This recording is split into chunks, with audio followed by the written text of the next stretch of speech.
St. Joseph's Church along Victoria Street has reopened after 5 years of extensive restoration. The prominent landmark is a national monument with a rich Portuguese-Eurasian history. The church has played a significant role in the lives of generations of Catholics. A ceremony took place today to bless the church, 110 years to the date when the building was first completed in 1912. Now, a distinct feature of the church, these windows, 72 in all, they make up the largest collection of such stained glass windows in Singapore. Experts from around the world were brought in to preserve the intricate details. And special structural consultants also made sure the century-old structure remained strong during the restoration. Well, let's get more from a consultant who worked on the project. Francis Lim from France Wood Associate joins us. Mr. Lim, I'm sure it takes a myriad of skills and expertise and techniques to restore a building that's more than 100 years old. Tell us, how did you walk alongside this project? Thank you for having me. So, like all heritage buildings, so the main principle for restoring such building is to maximum retention, to retain as much as possible, and then so that the restoration can be done very sensitively, and so sensitively and repair it carefully, so that at the end of it, what we look at is the building integrity part of it. So it's safe for use, especially for the worshippers who are attending worship in St. Joseph. And so we also look into the lengthening of the service life, so at least it can have a life to much more longer. So due to the lack of the data that's available, so we have extensive in-depth investigation together with all the testings and everything that we carry out.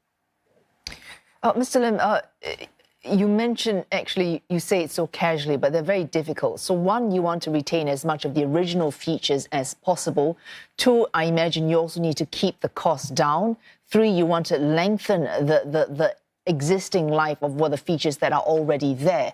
But at the same time, first, there's cost. Two, there's also the safety of those who are still using the church.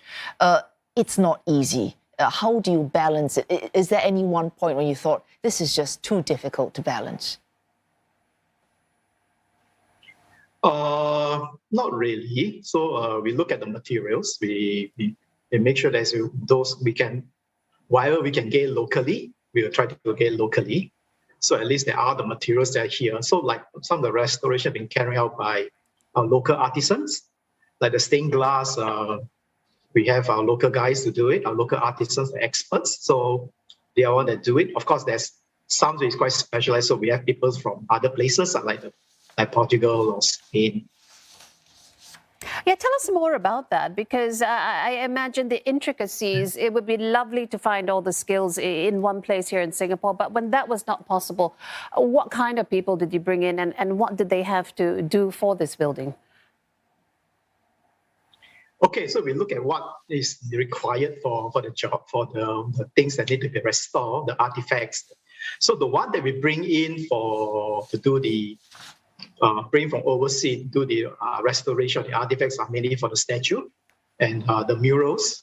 And in Catholic Church, they are Station of the Cross. So these are the things that we very hard to find locally. So we get a local guy, someone from Portugal to do it. And then the other thing that we to restore is the altar, the main altar in the church. So the church gets someone from a liturgical restorer from the marble from Spain. So these are the things that we look at the skill set, and what it is, and what the things that need to do and they look at the age of the statue and where is it from. So basically, the statues are mostly very old, 100 years old. So most of it at that time occurred from Europe. So we tend to look into that and to see how can we match the skill set that we want so that can restore it to what it is today, like what you see in church today. Thank you for explaining all that care and skill that went into the restoration. Francis Lim, structural and conservation consultant at France Wood Associates.